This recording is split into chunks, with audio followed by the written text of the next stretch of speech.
Okay, should be recording now. Cool. All right, then I'll start again. Hi, everybody. I'm Srividhya Sainath, and a very happy New Year. Um, Thank you all for having me today.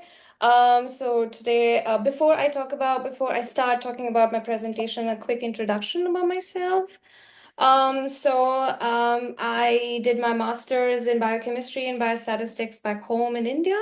And then I moved to Germany sometime in 2020 to pursue master's in computational modeling with a specialization in computational life sciences. And while I did my master's here in Germany, I also worked as a research assistant in some research institutes like Fraunhofer, and also the high performance computing cluster of TU Dresden. And while I worked in Fraunhofer, I also did my master thesis there in clinical AI, which kind of helped me eventually join Jakob Cather's group. And I officially registered as a PhD student a few weeks ago. So I'm a first year PhD student, and I predominantly work in the field of vision language models and also integrating omics data with pathology slides. And I'm part of this amazing interdisciplinary group where we are mostly physicians, computer scientists, and biologists who come together and we try to work on different topics, particularly relating to solid tumor. And the tools that we usually use are deep learning tools and AI methods. And we utilize pathology and radiology images, omics data, and natural language text like pathology reports and notes for our models that we usually work on. So today I will limit to pathology because the work that I was part of utilized histopathology slides from colorectal cancer patients. But before getting into the project, the project details, I'll give a quick overview of the techniques that are most commonly used today in deep learning for pathology slides. So traditionally, deep learning on pathology slides started with strong supervised training, where each slide was annotated by pathologists. And these annotations kind of served as ground truth for training your models on tasks where you have to detect a predefined structure. For example, say you have a tumor slide and you have to calculate the number of, say, lymphocyte cells from your slide. And this is the technique that you usually use. Now, strongly supervised models definitely helped us when it comes to counting cells, say segmentation, but you can't do a lot of tasks using these techniques because you have to have annotations, and you clearly don't have annotations for all the tasks that you want to perform. So that's when we moved away from strongly supervised training to weakly supervised training, where a single label is assigned to the entire slide, and all the patches that are derived from these slides have that label. So you kind of force the model to identify patterns that kind of resonate to this label without requiring detailed annotations. And because of this flexibility, weak supervised training can be applied to a wide range of tasks such as predicting mutations, biomarkers, treatment response, prognosis, etc. So we used this technique to predict biomarker, for example, the microsatellite instability, which is a biomarker that is seen in almost 10% of colorectal cancer patients. And we've used the same technique in identifying in the prognosis of patients to see how aggressive a tumor is. To calculate the likelihood of relapse of, say, a patient after surgery. So what we did in our study was we kind of build upon this work, wherein we utilized this pipeline of weekly supervised training to further improve risk stratification of colorectal cancer patients for better treatment strategies. So that brings us to the topic that I'm going to talk about, histology and circulating DNA-based risk stratification with deep learning. So colorectal cancer is a disease with significant global burden, and it is the second leading cause of cancer-related death. Nearly 4 out of 5 patients with colorectal cancer are diagnosed before the disease has actually spread to distinct organs, so they are mostly localized. And as a result, the majority of these patients are eligible for curative surgical resection. Now, that said, many stage 2 and stage 3 colorectal cancer patients experience relapse within the first 5 years of surgery. And this recurrence significantly impacts their overall survival of these patients.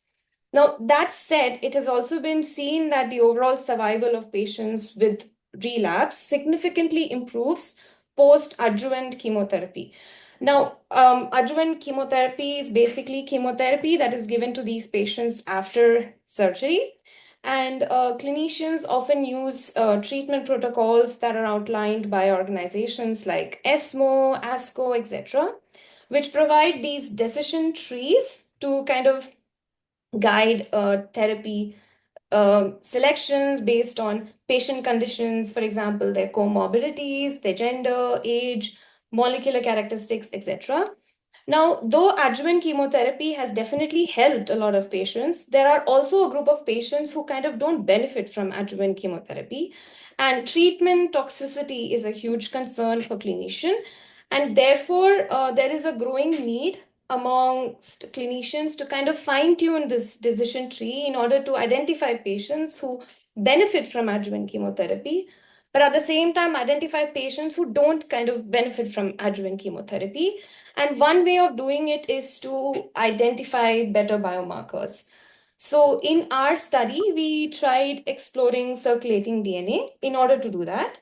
Now, what exactly is circulating DNA? Now, circulating DNA are DNA fragments that are released into the bloodstream by tumor cells, which makes it an effective tool for detecting even minute traces of tumor if present in the body, which is commonly known as the molecular residual disease or MRD. Now, a study which was conducted in Japan, known as the Galaxy study, monitored this circulating DNA-based MRD statuses in stage 2 to stage 4 colorectal cancer patients immediately after their surgery. And this study showed strong correlation between the presence of presence of circulating DNA post-surgery and the likelihood of relapse, with a very high hazard ratio of about 10, as you can see here. So basically what they said was that, say a patient after surgery has or shows the presence of circulating DNA in their bloodstream, then they show a very high likelihood of relapse. And all of these patients who showed circulating DNA positivity also benefited from adjuvant chemotherapy. Further, what we tried doing in our study was we kind of took inspiration from 2 key studies. The first being the deep learning based approach. So what we did was we utilized deep learning and histopathology slides to directly stratify colorectal cancer patients into 2 groups based on a deep learning risk score. And then we see that we actually saw that these groups showed significant difference in their survival time, and they also showed distinct patterns in their pathology slides. And then the second the study that we took inspiration from was the Galaxy study, where they stratified patients using their circulating DNA based MRD statuses to stratify their patients. And in our work, we kind of combined these approaches to further refine patient stratification. And we did this by creating 4 groups, and that being circulating DNA positive, high risk, low risk patients, and circulating DNA negative, high risk, and low risk patients. And our aim was to explore which of these groups would benefit the most from adjuvant chemotherapy. So our experimental setup, we used the DACHS cohort for model training. Now, the DACHS is a population-based case control and patient cohort. of colorectal cancer patients from the southwestern Germany. The next step was pre-processing them. So we did that by tessellating each whole slide image. And after we tessellated the whole slide image, we removed tiles that had background and debris from our analysis. And then we extracted tile-wise features using a pre-trained histopathology foundation model called UNI. So basically what we get is that we get a feature vector for each tile, and we use these feature vectors along with their labels, in this case, survival information, and we trained an aggregator model. Now, the aggregator model that we used here was a simple transformer model. Um, and on top of the survival model, we had like a multi-layer perceptron, which eventually gives a risk score. And we used this risk score to stratify our patients into a high risk versus low risk group. And we trained the entire model using the Cox partial likelihood loss function. We tested this model on the Galaxy cohort. Now, the Galaxy cohort had survival information along with the ctDNA statuses that were taken 4 weeks after the surgery. And we basically deployed this trained aggregator on the Galaxy cohort. And based on this threshold that we arrived at from the training cohort, we stratified the Galaxy cohort into 4 groups, like I'd mentioned before, into ctDNA positive, high risk, low risk, ctDNA negative, high risk, low risk group. And then finally, we performed a Kaplan-Meier analysis in order to see if we could see significant differences in their survival rate, and also if adjuvant chemotherapy kind of helps which group, and which group did not benefit from adjuvant chemotherapy. So I will move on to the results. So we see that when we deployed the trained aggregator on the Galaxy cohort, we were able to significantly stratify our Galaxy cohort patients into 2 groups, the low risk and the high risk, where the high risk showed significantly, their prognosis was pretty bad, as you can see from the Kaplan-Meier graph. And when we corrected the hazard ratio for confounders, we were able to see that the deep learning score was continued to remain statistically significant even after correcting it for confounders. Further, we stratified a group into ctDNA positive high risk, low risk, and ctDNA negative high risk, low risk. And then we wanted to see if we were able to see the same pattern emerge even in these subgroups. And we were able to see that we were able to significantly stratify patients into high risk and low risk. And the high risk showed lower prognosis than the high risk showed low prognosis than the low risk group. Further, we went a step forward and we kind of stratified patients on the basis of whether they received adjuvant chemotherapy or not. And from these graphs, we were able to see that the MRD positive, that is the ctDNA positive groups, both deep learning low risk and high risk, kind of benefited from adjuvant chemotherapy. However, when we see the same thing with MRD negative group, we see that patients who are classified as low risk do not really benefit from adjuvant chemotherapy.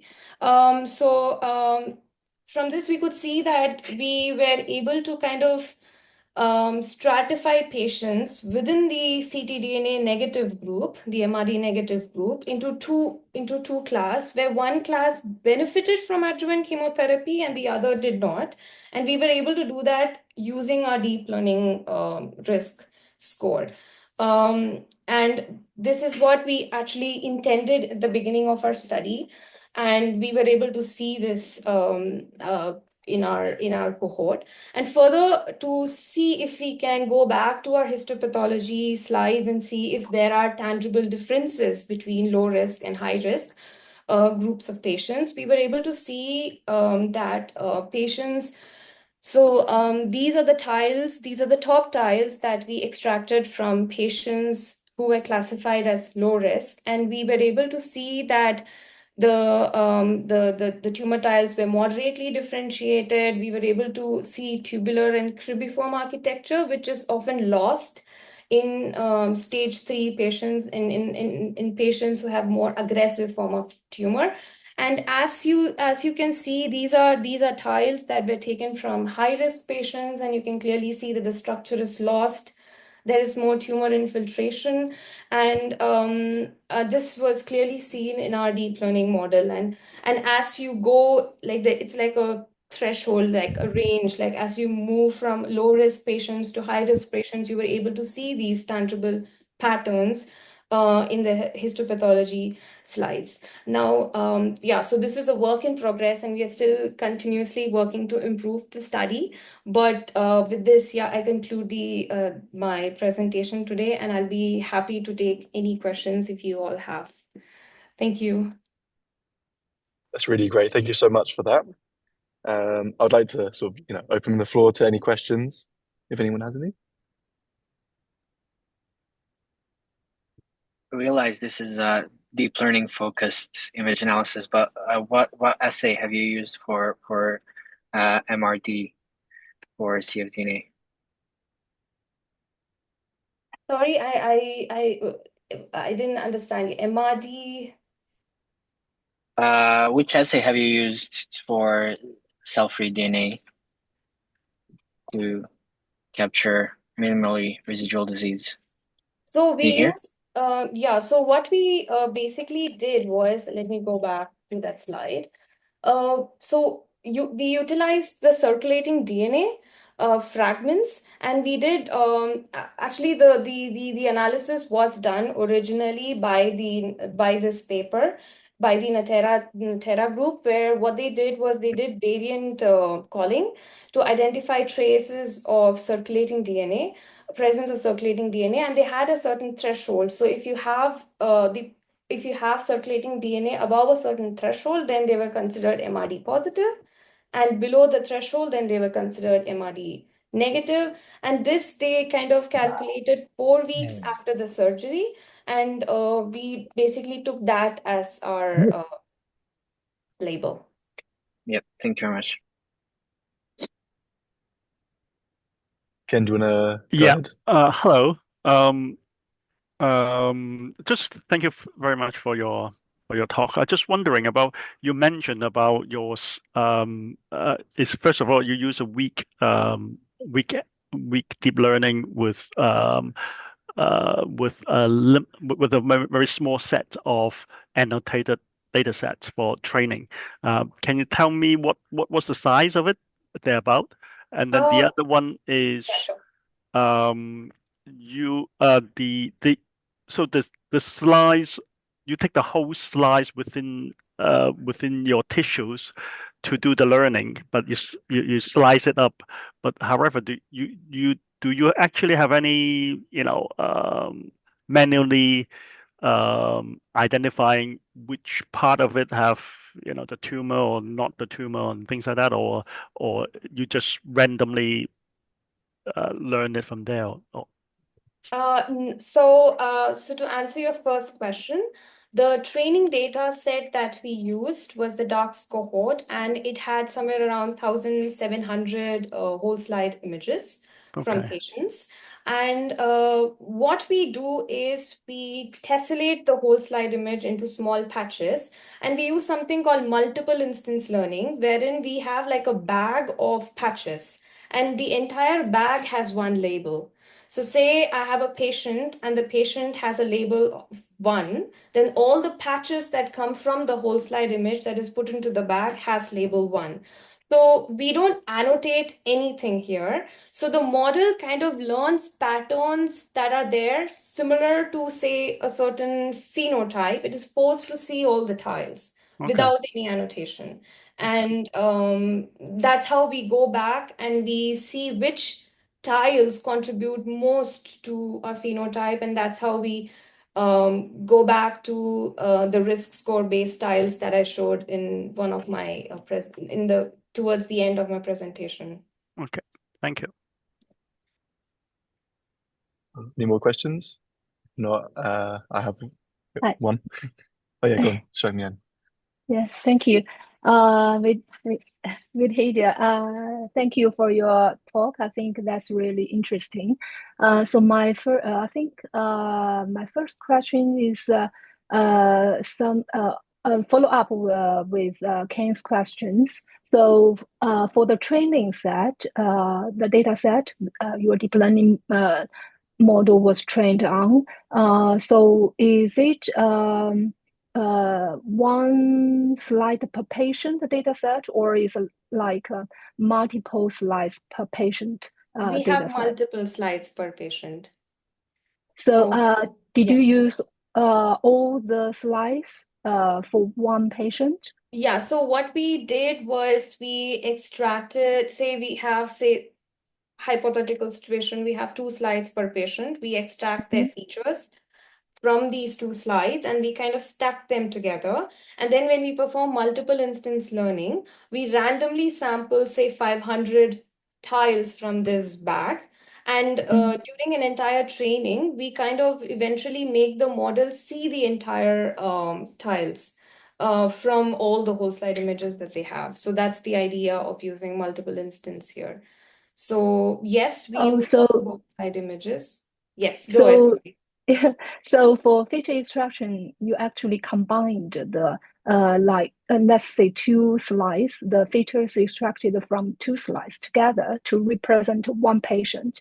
So in terms of the like splitting the training set or the data set into training set and the testing set, have you considered the patient level stratification, or so what data splitting strategy So did you use? we do patient level stratification, and we ensure that the same patient and all of their whole slide images, if it is there in the training set, that they are in the training set, and there is no overlapping with the testing set or holdout set. Sorry? Yeah, I think I kind of get what you mean. So it's like there's no so your strategy ensures no overlapping the slides from the same patient in the training and at the same time in the testing set. Exactly. Yeah. So if we have patient A in training, then we have all the slides of patient A in the training. So there is no data leakage of any sort happening when we have training and a holdout. Okay. And for the model, I think exactly this slide. So you choose the uni model. Is there any particular reason for this? So I tried RedCCL, the original RedCCL approach, and I used cTranspath, and I used GigaPath, and I used Uni, and Uni performed the best, so I stuck to Uni. Okay, I see. Yeah.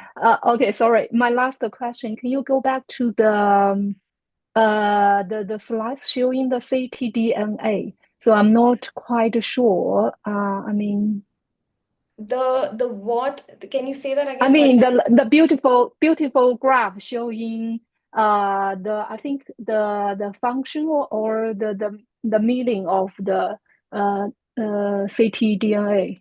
Okay. This one? Yeah. Can Okay. you can you explain a little bit further on this? I mean, why you choose ctDNA as the biomarker Okay, to? so ctDNA are basically DNA that is there in the tumor cells. So when the tumor cells kind of die, they release these tumor fragments into the bloodstream.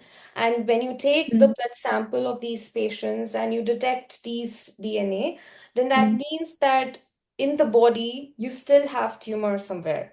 So this is like a very good tool to identify if the person still has tumor in spite of going, say, through surgery or some form of treatment. So it's a good measure of, it's a good MRD measure.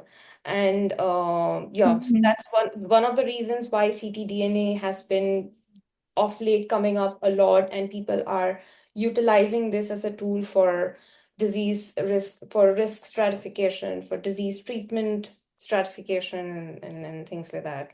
But yeah.